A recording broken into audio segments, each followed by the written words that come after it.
Welcome, everyone, to TechDaily.ai. This podcast is sponsored by Stonefly, your trusted solution provider and advisor in enterprise storage, backup disaster recovery, hyperconverged VMware, Hyper-V, Proxmox cluster, AI servers, SA365, a turnkey security appliance, public and private cloud. Check out stonefly.com for more info. We're diving deep today into something pretty common but surprisingly complex. The mini PC. You know, those really small computers. Yeah, they're everywhere now. Right. Powering digital signs, maybe tucked behind a TV for entertainment, handling cloud stuff, or just as, like, a super compact office workstation. Absolutely. Okay, let's unpack this. When you actually hold one, it feels dense, solid. It's clearly an engineering feat. Our mission today is to follow the journey, literally from a piece of metal, all the way through assembly, programming, testing, everything until it's a finished working computer. It's quite the journey. And the scale of precision needed, especially for companies like B-Link, who've been refining this since, 2011?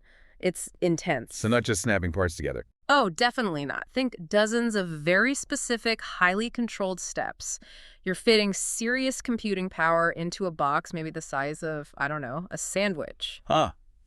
Yeah, pretty much. Yeah. So the tolerances must be incredibly fine. Exactly. So where does it start? Not with the chips, I assume. No, you got to build the house first. It starts with the physical shell, the enclosure. That's step one, happening in the stamping workshop. Okay, stamping, like pressing metal. Pretty much. They often start with aluminum, good for heat dissipation. First step, though, is actually lubricating the metal sheets Lubricating, why? to help it form cleanly in the press without tearing or imperfections. Then they load these blanks into a massive stamping press. Wham!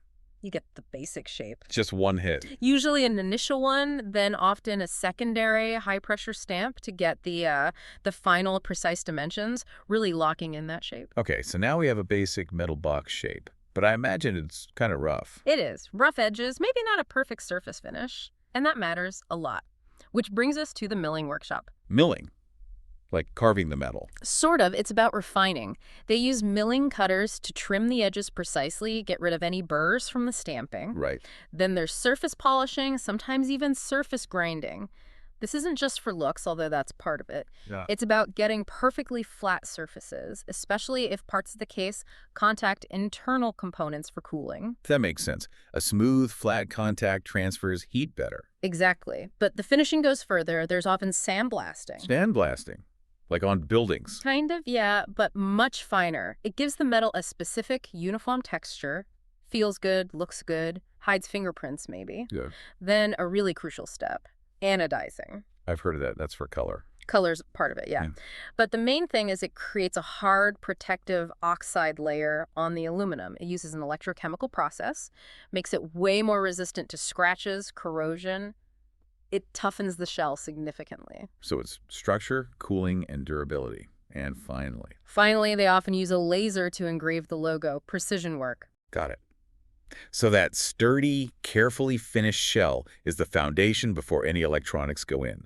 Super important for keeping things cool and safe. Absolutely critical. It's the backbone. Okay, backbone's built. Now for the brains and nerves. Section 2. Building the actual motherboard. This sounds like it needs speed. SMT assembly line. Right. Surface mount technology. This is where the magic of automation really kicks in. We're talking tiny components, resistors, capacitors, microchip. How tiny? Sometimes like grains of sand, almost.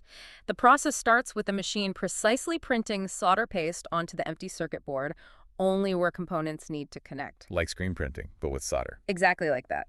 Then high-speed pick-and-place machines, robots basically, grab these minuscule components from reels and place them onto the paste, thousands of them per hour. Unbelievable accuracy. They just sit there on the paste? Temporarily, yes. The paste is sticky, but then the whole board goes into a reflow oven. An oven. A very precisely controlled one. It heats the board following a specific temperature profile, melting the solder paste, which then cools and solidifies, creating strong electrical connections for all those thousands of parts at once. Wow, okay. That handles the tiny stuff. But what about bigger things, like USB ports, HDMI, the power connector? They have pins that go through the board. Good point. Those are different. They're called DIP components, dual inline package, or just through hole. SMT automation can't really handle inserting those pins through the board. So humans step in. Yep. Here you see that blend of automation and manual skill. Technicians often carefully insert these larger I/O ports by hand. It requires dexterity. Okay, they're placed by hand, Yeah. but they can't go through the same reflow oven process, Right. right? The plastic parts might melt differently. Correct. They need a different soldering method. Right. Wave soldering. Wave soldering. Yeah. The underside of the board with the pins sticking through is passed over a flowing wave of molten solder. It just touches the pins and pads long enough to solder them all simultaneously. Huh. Clever. It is. But it's hot work. Afterwards, there's cleanup. Cleaning flux residue off the pins, installing the little CMOS battery that keeps time. Right, the coin cell. Exactly. And technicians will often inspect the solder joints under magnification, maybe do some manual touch-up or repair if needed.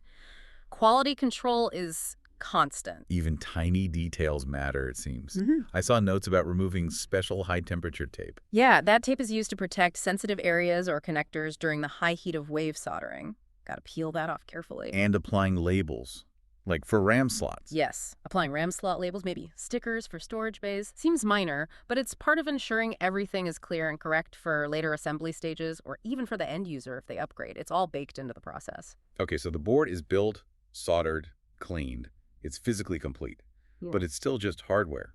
Section 3, making it smart, giving it an identity. Exactly. Now we shift to programming and some crucial early tests, even before final assembly. Tests already? Like what? Well, things like an inductor impedance test. Impedance test. Sounds technical. It is a bit. Inductors store energy.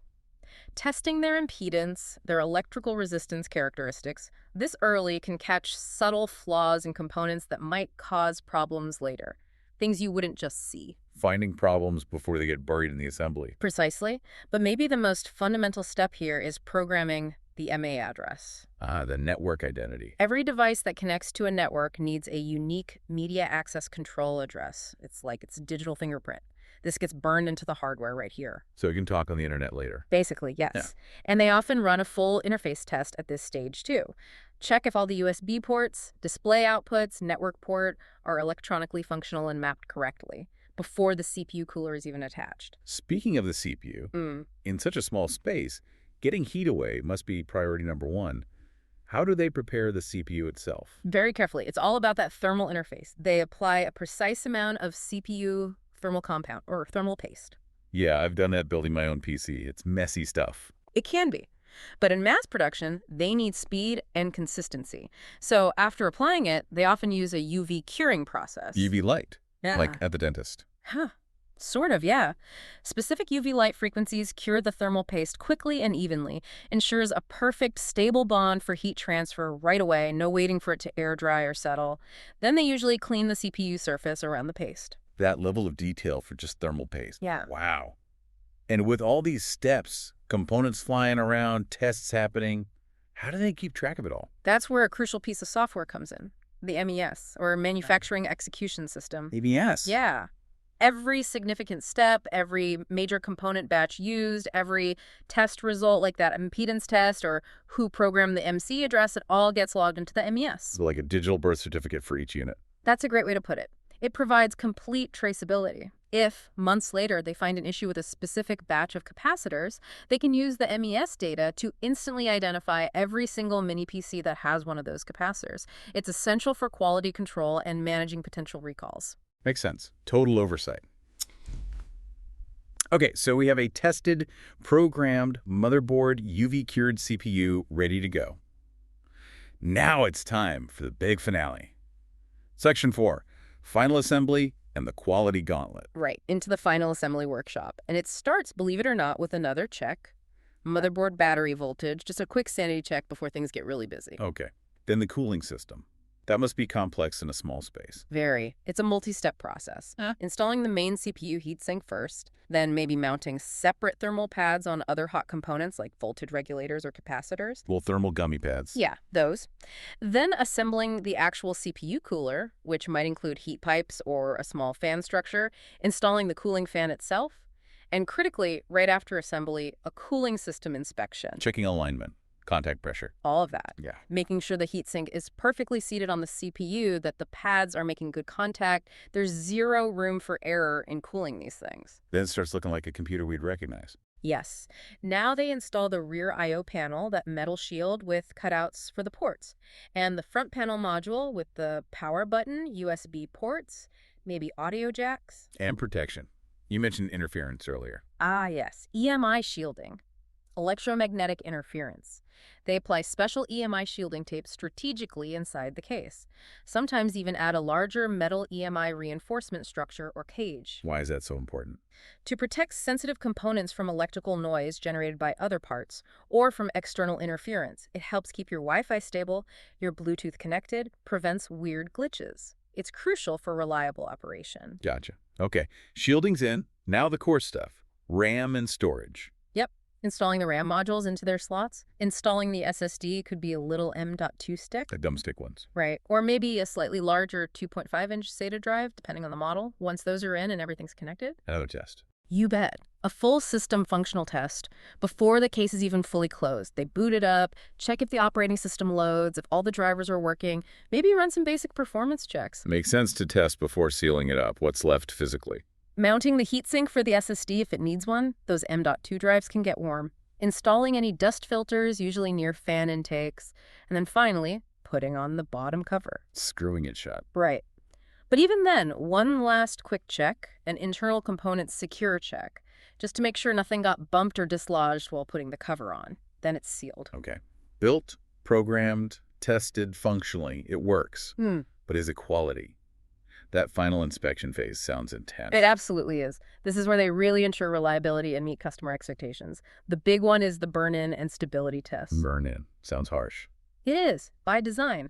They run the machine under very heavy load, CPU maxed out, graphics working hard for an extended period, often 12 hours, maybe even 24 hours straight. Why do that? To weed out any hidden or latent defects. A weak solder joint, a capacitor that's slightly off spec. These kinds of problems often only show up under sustained stress and heat. Better to find them in the factory than have the device fail on the user a week later. Catches the early failures. Exactly. If it survives the burn-in, it's likely solid. After that, they verify the serial number barcode again, mainly for tracking. And then comes the AQUAL cosmetic inspection. Cool. Acceptable quality limit. This is purely about appearance.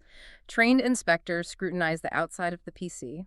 Is the finish even? Any scratches? Is the logo perfectly straight? So even if it works perfectly, it can fail for a tiny scratch. Yes. If it doesn't meet the cosmetic standard, it gets rejected or sent back for rework. Brand image and perceived quality are critical. Wow.